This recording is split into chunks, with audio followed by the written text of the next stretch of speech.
एक और रिकॉर्ड बन गया है कि पूरे जिले की पहली लड़की बनी हूँ कि 60 लाख की कार अपने नाम पर ले सकती हूँ। ऑडी लोगों के लिए एक नाम हो जाएगा कि हाँ भाई कोई लड़की कार ले आई होगी, लेकिन मेरे लिए सिर्फ ये कार नहीं है सिर्फ ये कार, क्योंकि सपने से भी ऊपर है ये जगह। जब गुरुजी पर्दा हटा रहे थे तो मैं अंदर से फील कर रही थी ये मेरी है। मैं कई बार अंदर से कह रही थी मेरी है। रात भर मैं सोई नहीं हूँ। ये बिल्कुल सत्य है, मैं बिल्कुल नहीं सोई। मैं सुबह 5 बजे का अलार्म लगाई थी, जल्दी जगना था। अलार्म तो मुझे जगाया ही नहीं है, आज मैं अलार्म को जगाई। पूछ रही हूँ आप कहाँ पहुँचे। सारी चीजें आज अच्छी हैं, बढ़िया हैं। क्यों है? सिर्फ उसके पीछे एक कारण है, हमारी असली पीएस वेलनेस जैसी महान संस्था और इसके संस्थापक की एक नेक नियत, एक अच्छी सोच। हमारे CMD Mahaguruji mister Sanjeev Kumar sir, मैं कहूंगी अरे होंगी बहुत सारी ऑर्गेनाइजेशन जो कि काम करती होंगी डायरेक्ट सेलिंग में, लेकिन पूरी डायरेक्ट सेलिंग के अंदर एक असली पीएस वेलनेस और पूरे डायरेक्ट सेलर्स के लिए महानायक बनके खड़े हमारे CMD mister Sanjeev Kumar sir के लिए एक बार जोरदार। शायद कुछ संकोच होता इस कार को लाने में, लेकिन कोई संकोच नहीं हुआ क्योंकि वो वुमेन वेलफेयर फंड का 5 लाख एक्स्ट्रा गुरुजी दे दिया। बहुत बड़ा सहयोग लगा, क्योंकि लोगों को लग रहा है कि 5 लाख रुपए अमाउंट क्या, लेकिन पूछिए उनसे जो 30,000 रुपए महीने की तनख्वाह लेते हैं, पूरा 30 दिन ड्यूटी करते हैं, तब जाके उनको 30,000 आता है। लगभग उनकी 1.5-2 साल की इनकम तो माँ गुरुजी ने एज ए वेलफेयर फंड मुझे दे दी। क्यों? क्योंकि तुम लड़की हो। फिर हमारे अंदर से भी जज्बा जुनून आया कि नहीं भैया, जब 14 लाख की चल सकती तो 60 लाख की भी चलेगी। अब माँ गुरुजी अगर 5 लाख एक्स्ट्रा दिए तो उसको सही ठिकाने पे लगाना पड़ेगा, क्योंकि अभी और कमाना है। सारा कुछ बढ़िया है, बहुत ही अच्छा है। मैं जो बोलना चाह रही थी शायद मैं वो बोल ही नहीं पा रही हूँ, क्योंकि खुशी का कोई ठिकाना नहीं है। आज माँ गुरुजी पहली बार ये कह रहे बोलिए, नहीं तो हर बार ये होता है कम बोलिए। अभी आपके बाद और भी खड़े हैं और उनको बोलने दीजिए। लेकिन ये अवसर भी असली पीएस वेलनेस में तब आता है।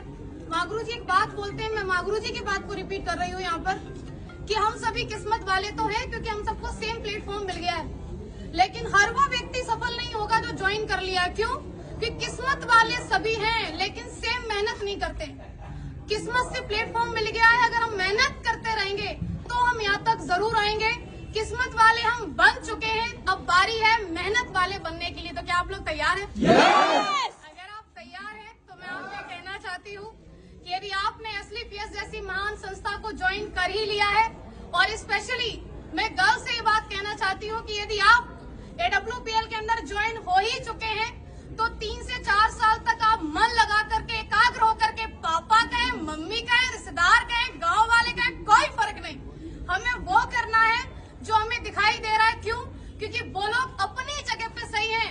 मेरे पापा ने कभी पढ़ाई के लिए नहीं रोका, मैं आपके सामने खड़ी हूँ। एक भाई एक बहन है हम।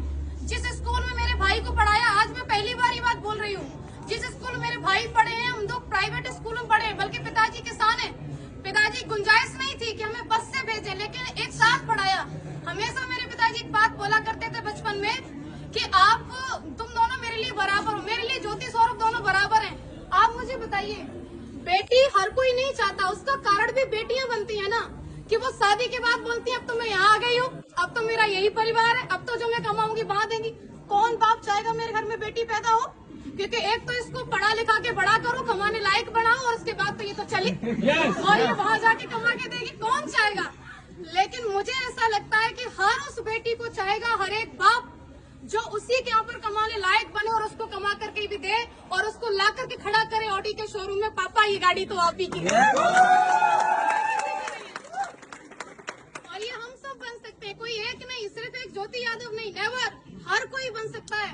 क्योंकि मैंने किसी को देख करके सपना बनाया, वो किसी कोई और नहीं थे, मेरे अप्लायंस थे।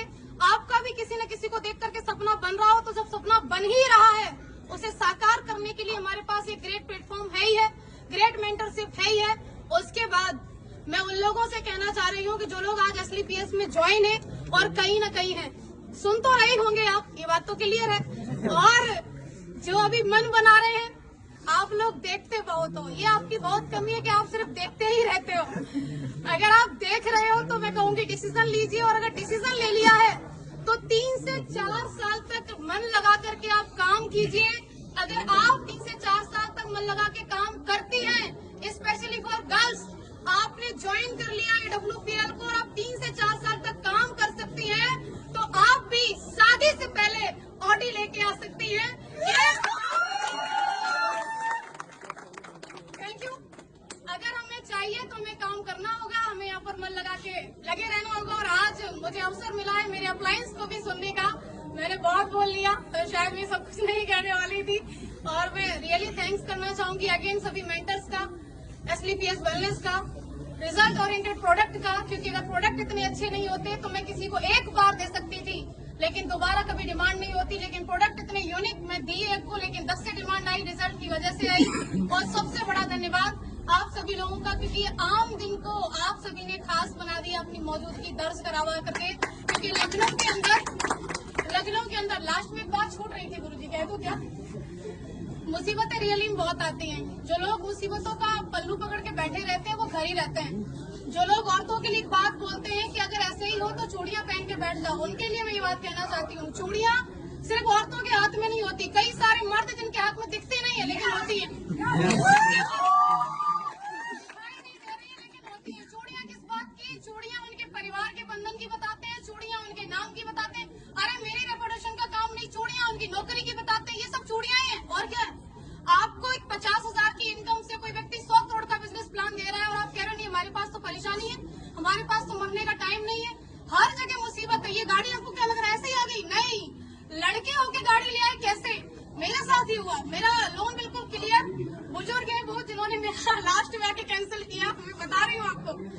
गुरुजी अगली साल उनका रिटायरमेंट है, BOI में है वो। फाइल हमारी पहुंची क्योंकि 50 लाख वाला जो वैसे ना दूसरी बैंक होती है वहाँ रेफर किया जाता है। उनका पहला सवाल, आपके पास पहले से गाड़ी है? हमने बोला हाँ। आपकी किस बराबर चली? बोले हाँ। सिविल कितनी है? 806 तक की मेरी सिविल थी। बोले ठीक है, दूसरी गाड़ी क्यों ले रही हो? उन्होंने ऐसे करके पूछा दूसरी गाड़ी क्यों ले रही हो? तो मैंने बोला जरूरत है। तो बोले ऐसी क्या जरूरत है, मैनपुरी में रह के तुम्हें इतनी बड़ी गाड़ी की जरूरत है? अरे मैनपुरी में उनका ब्रांच, पैराडाइज स्कूल के सामने ब्रांच है बैंक ऑफ इंडिया का। तो अब सोच के देखो क्या उनका सवाल था? नहीं, सवाल था उनकी नौकरी का। अगले साल रिटायरमेंट है, उनके बारे में जानकर के पता चला कि उनके बेटे की शादी में क्रेटा मिली है। अब बेटे की शादी में क्रेटा मिली है और ये लड़की जा रही है, बोली मेरा लोन क्लियर कर दो, हमको 60 लाख की कार चाहिए। छाती पे सांप नहीं रहेंगे, कुछ भी हो जाए। वहाँ से मुसीबत खत्म हुई।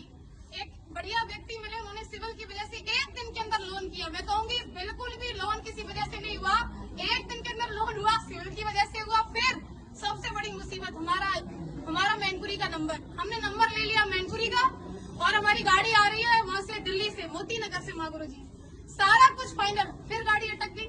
हमने बोला ये आना नहीं चाहती है क्या? 50,000 रूपए पूरे एक्स्ट्रा क्यों लगे? सिर्फ इस बात पे कि हमें फिर वहाँ से नहीं, उन्होंने बोला मैनपुरी में डिलीवरी नहीं दे सकते, आप एटा तक ले लो। हम क्यों लेने एटा की गाड़ी? तो अपनी मैनपुरी की लेने मैनपुरी वाले। तो मेन और मेन आपको ऐसा लग रहा है कोई व्यक्ति सफल होके खड़ा है तो आसानी से खड़ा है, आपको समस्याएं आ रही है उसको कोई नहीं आएंगी।